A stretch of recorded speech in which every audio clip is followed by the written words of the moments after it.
எல்லாருக்கும் வணக்கம். நம்ம வீடியோ கீழே கமெண்ட்டில் கலைசிவன் அப்படிங்கிற ஒரு ஐடியிலேருந்து ஒருத்தர் ஜாதக ப்ரெடிக்ஷன் கேட்டிருக்காரு.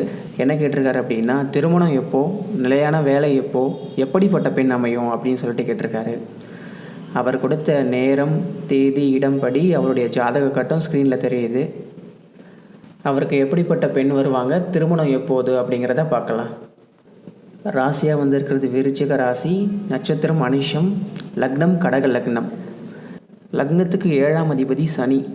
சனி நீச்சமாகி போயிருக்காரு. நீச்ச பங்கம் இருக்கான்னு பார்த்தா இல்லை. லக்னாதிபதியும் நீச்சமாகி போயிருக்காரு. லக்னாதிபதி சந்திரனும் நீச்சமாக போயிட்டாரு. வரக்கூடிய மனைவியை குறிக்கக்கூடிய சனியும் நீச்சமாக போயிட்டாரு.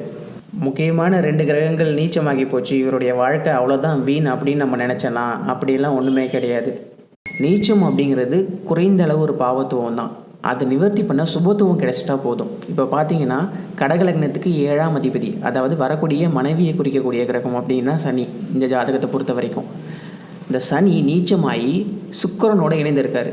சனி குருவோடையும் சுக்கிரனோட இணைந்திருப்பது எப்போவுமே சிறப்பு. குருவை விட சனி சுக்கிரனோட இணைந்திருக்கிறது தான் கூடுதல் சிறப்பு. ஏன் அப்படின்னா குரு சனிக்கு சமம் தான், ஆனால் சுக்கிரன் சனிக்கு நட்பு.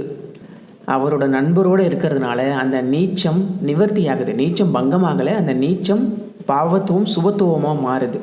அதனால் கண்டிப்பாக அவருக்கு கல்யாணம் உண்டு, மனைவி உண்டு, மனைவி திருமண வாழ்க்கை இதெல்லாம் உண்டு.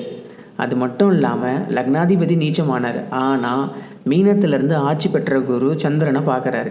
அப்படி பார்க்கறதுனால அந்த நீச்சமும் நிவர்த்தி ஆகுது. நீச்ச பங்கமாகலை, ஆனால் அந்த நீச்சம் நிவர்த்தி ஆகிறது. அது மட்டும் இல்லாமல் சுக்கிரனும் செவ்வாயும் பரிவர்த்தனை ஆகியிருக்காங்க. இது ரெண்டுமே ஓரளவுக்கு சனியையும் சந்திரனையும் ஓரளவுக்கு வலுப்படுத்தும். இந்த ஜாதகத்துக்கு திருமணமும் உண்டு, நல்ல வாழ்க்கையும் உண்டு. எப்படிப்பட்ட மனைவி வருவாங்கன்னு கேட்டிருக்காரு. 7ஆம் இடத்தை சனி 10ஆம் பார்வையாக பார்க்குறாரு. அது கொஞ்சம் மைனஸ் தான். இருந்தாலும் அந்த சனி 7ஆம் அதிபதி சுக்கிரனோடு சேர்ந்து இருக்கிறதுனால நல்ல குணமுள்ள அழகான ஒரு மனைவியே வருவாங்க. கவலைப்பட வேண்டாம். தற்போது கேது தசையில் ராகு புத்தி போயிட்டு இருக்கு. கேது சனியோட வீட்டில் இருக்கார். சனியை போலவே செயல்படுவார். ஆனால் 8ஆம் வீட்டில் இருக்கிறதுனால முதல் ஒரு 3.5 வருடங்கள் இல்லை 4 வருடங்கள் 8ஆம் வீட்டு பலனையும், அடுத்த 3 வருடங்கள் 7ஆம் இடமான அந்த திருமணஸ்தானம் அதோட பலனையும் அவர் செய்வார். தற்போதைக்கு கேது தசையில் ராகு புத்தி போயிட்டுருக்கு. ராகுவும் அந்தளவுக்கு சுபத்துவமாக இல்லை. அடுத்து ராகு புக்தி முடிஞ்சு குரு புக்தி, கேது தசை குரு புக்தியில் இவருக்கு திருமணம் நடக்கக்கூடிய வாய்ப்புகள் இருக்குது.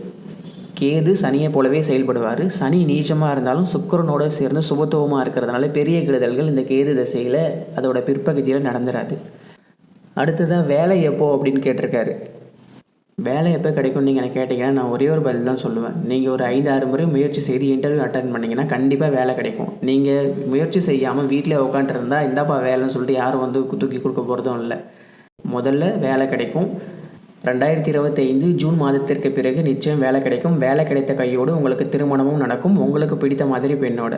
வாழ்த்துக்கள்.